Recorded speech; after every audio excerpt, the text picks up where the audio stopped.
So gun laws and gun control have been in the news a lot lately. Can't imagine why. It would help to know what the existing laws about owning and using guns are and what they require you to do if you want to have a gun, or several, handy. So let's dig in, shall we? The very first law that touches your guns, at least until the Gun Touching Act of 2014 passes, is the requirement of gun registration. Every gun manufacturer, importer, and dealer has to register every gun they either make, import, or sell, and ensure that gun has a unique serial number. Whenever a gun is sold, the dealer has to record the purchaser's name and the gun's serial number. They also have to include whether it was purchased for use by an agent of a state or local government. But the information collected when the gun was registered can't be used as evidence in a criminal case unless it was given falsely. It's illegal to buy or sell an unregistered gun. This is in part because every time a gun is made, imported, or sold, you have to pay a tax. The tax is $200, which is the same as it was in 1934. All gun manufacturers, importers, and dealers must also be licensed, and the license fee ranges from $100 to $500. The law specifically states that registration includes guns disguised as other objects. And to make sure that people are following the rules, the ATF inspects licensed gun dealers every 12 months, as well as after any crimes involving that dealer's guns. Breaking the registration or licensing rules will mean your guns get seized and you could pay up to $250,000 in fines as an individual, or $500,000 if you're an organization. A dealer is someone who makes a business selling guns, not someone who sells them occasionally or on the side. There is a vigorous debate over whether these amateur sellers should also get a license and file paperwork. No one knows for sure how many guns are sold this way, with estimates ranging from 25 to 40% of total sales. Some kinds of guns are banned from being sold in the U.S. at all.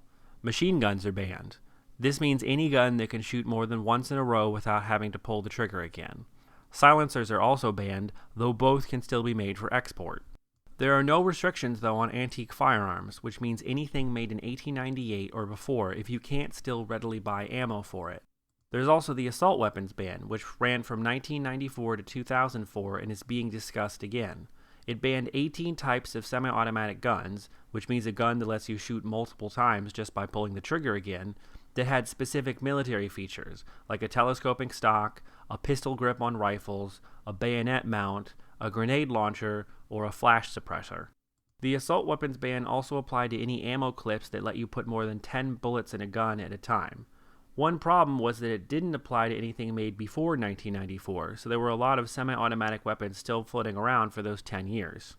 Another problem was that most types of guns are semi-automatic, so the line between what was and what wasn't banned was hard to understand and rather blurry.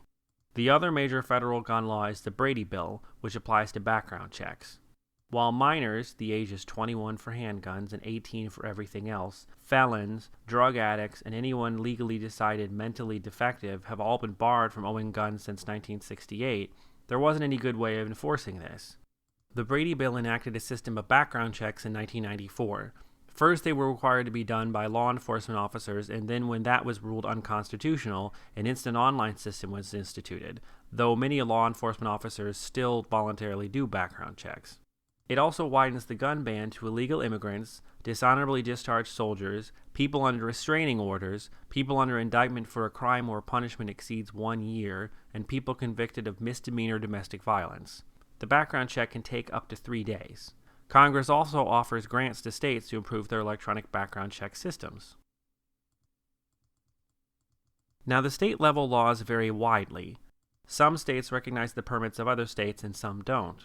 States aren't required to spend their own resources in enforcing federal gun laws, though some do. Generally, states will have rules about gun registration and licenses, waiting periods, rules on how many guns you can own, and rules about where you can have guns as well as how you can carry them. For example, some states limit the number of guns you can buy at any one time, particularly handguns. Some states require you to log a certain number of shooting hours or even to take a test before you get a gun license. Some states ban weapons in certain public places. And some states make it really hard or impossible to either carry a gun with you everywhere you go, called open carry, or to carry a gun around in secret, called concealed carry. Most states are less restrictive than the federal government, but some are much more so.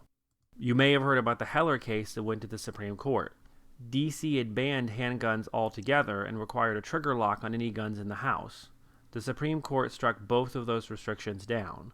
The really important part was that the court held that the Second Amendment does guarantee an individual right to bear arms. And there you have it.